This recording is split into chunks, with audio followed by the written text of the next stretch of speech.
আসসালামু আলাইকুম বন্ধুরা, আশা করি সবাই ভালো আছেন। আপনি যেহেতু আমার ভিডিওটি ক্লিক করেছেন, আমি ধরে নিচ্ছি আপনি একজন চাকরিপ্রার্থী এবং বেকার। বাংলাদেশ বিমান বাহিনীতে যাদের চাকরি করার খুব প্রবল ইচ্ছা এবং যাদের ড্রিম জব, তারা আমার এই ভিডিওটি দেখবেন, শেষ পর্যন্ত ভিডিওটি দেখবেন, ঠিক আছে? আমি আপনাদের শুরু থেকে শেষ পর্যন্ত এই যে নতুন সার্কুলারটি এসেছে সেটার বিস্তারিত জানানোর চেষ্টা করব এবং এ টু জেড কীভাবে অ্যাপ্লাই করবেন সব কিছু আমি এই ভিডিওতে না দেখাতে পারলে পরবর্তীতে আমি কিভাবে অ্যাপ্লাই করতে হয় সেটা আমি আপনাদের দেখাবো। আজকে আমরা শুধু এই সার্কুলারটা নিয়ে আলোচনা করব। তো সার্কুলারে আমরা প্রথমেই যদি দেখি যে এটার ডেট আছে আপনার 26শে সেপ্টেম্বর পর্যন্ত, এটা হচ্ছে লাস্ট ডেট আবেদনের। আর আপনি এখন থেকে আজকে থেকে আবেদন করতে পারবেন। এটা হচ্ছে সার্কুলারটার দেখেন, যদি বাংলাদেশ বিমান বাহিনীর অফিসার ক্যাডেট হিসেবে যোগ দিন। এটার কিছু ক্রাইটেরিয়া আছে, সবাই অফিসার ক্যাডেট হিসেবে জয়েন করতে পারবে না, সুতরাং আমরা এখন এটা নিয়ে আলোচনা করব। আপনারা এটা দেখতে পাচ্ছেন,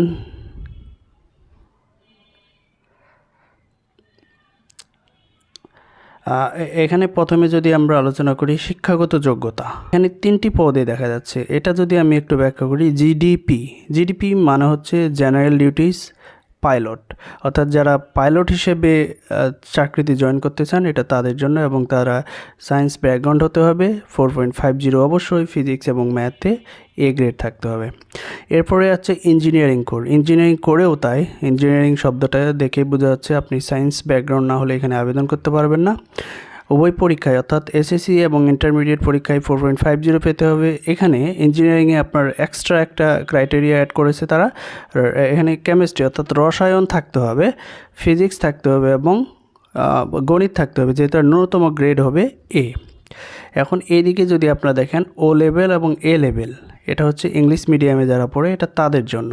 এটা আপনাদের যারা ইংলিশ মিডিয়ামে পড়ে তারা অটোমেটিক্যালি এটা পড়লেই বুঝবে, আর আপনাদের এটা বোঝার দরকার নেই যারা আমরা জেনারেল কলেজে স্কুলে পড়ি।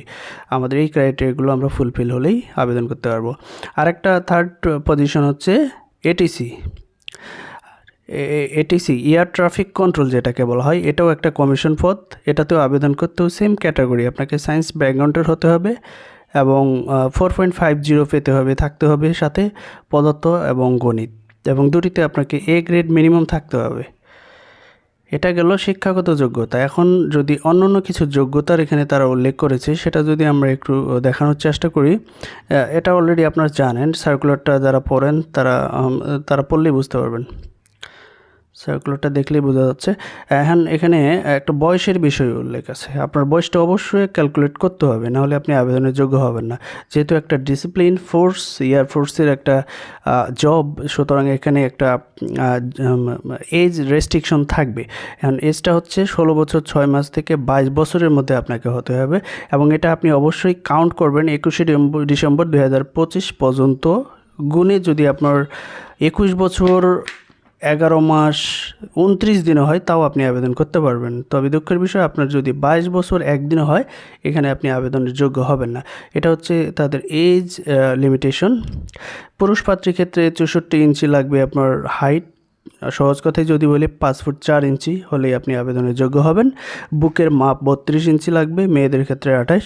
ওজন, বয়স এবং উচ্চতা অনুযায়ী আপনার হতে হবে। এবং চোখের দৃষ্টিশক্তি, যেহেতু এটা একটা ডিসিপ্লিন ফোর্স জব, সুতরাং আপনার দৃষ্টিশক্তি স্বাভাবিক থাকতে হবে, 6/6 হলেই হবে। যারা নতুন আবেদন করবেন, অনেকেই আছে যারা নতুন কিছু জানে না, মানে তারা ধারণা দিয়ে দিছে যে এখানে প্রথমেই আপনার আইকিউ টেস্ট ইংরেজি, গণিত, পদার্থের উপরে হবে। এটাকে বলা হয় প্রাথমিক লিখিত পরীক্ষা, অর্থাৎ প্রাইমারি ভাবে আপনাকে জাজ করা হবে কিছু আইকিউ, ইংরেজি, গণিত, এটা তো জাস্ট বেসিক একটা বিষয় নিয়ে পরীক্ষা হবে, সেখান থেকেও এলিমিনেট করা হবে অনেক প্রার্থীকে। এরপরে হবে প্রাথমিক মেডিকেল, যেটাকে বলা হয় জাস্ট ফিজিক্যালি যেটা মেডিকেল হয়, কোনো টেস্ট হবে না এই মেডিকেলে, জাস্ট প্রাইমারি মেডিকেল হবে। এরপরে আপনার একটা প্রাথমিক ইন্টারভিউ নেবে তারা, আপনি কীরকম স্মার্ট সেটা জাজ করার জন্য তারা একটা প্রাইমারিলি ভাইবা নেবে। এরপরে যেটা হবে, তারপরে তারা আইএসএসবিতে প্রায় 3 দিন অথবা 7 দিনও তারা পরীক্ষা নিতে পারে। এই যে তাদের পরীক্ষা নেওয়ার সিস্টেম, এই 3 দিনের মধ্যে যদি আপনি তাদের দ্বারা নির্বাচিত হন তাহলে আপনি গ্রিন কার্ড পাবেন, না হলে আপনাকে রেড কার্ড দিয়ে এলিমিনেট করে দেওয়া হবে। এরপরে ফাইনাল মেডিকেল টেস্ট হবে। মেডিকেল টেস্ট হওয়ার পরে চূড়ান্তভাবে আপনি ক্যাডেট হিসেবে নির্বাচিত হবেন এবং প্রশিক্ষণে চলে যাবেন। এই ছিল নির্বাচন পদ্ধতি। এজন্য আপনাদের লিখিত পরীক্ষার প্রস্তুতিটা খুব ভালো করে নিতে হবে। এখন যদি আমরা পরীক্ষা পদ্ধতি নিয়ে আসি, আবেদন কিভাবে করবেন? আবেদন করার পদ্ধতিটা আমি আপনাদের অনলাইনে অন্য একটি ভিডিওর মাধ্যমে দেখাবো।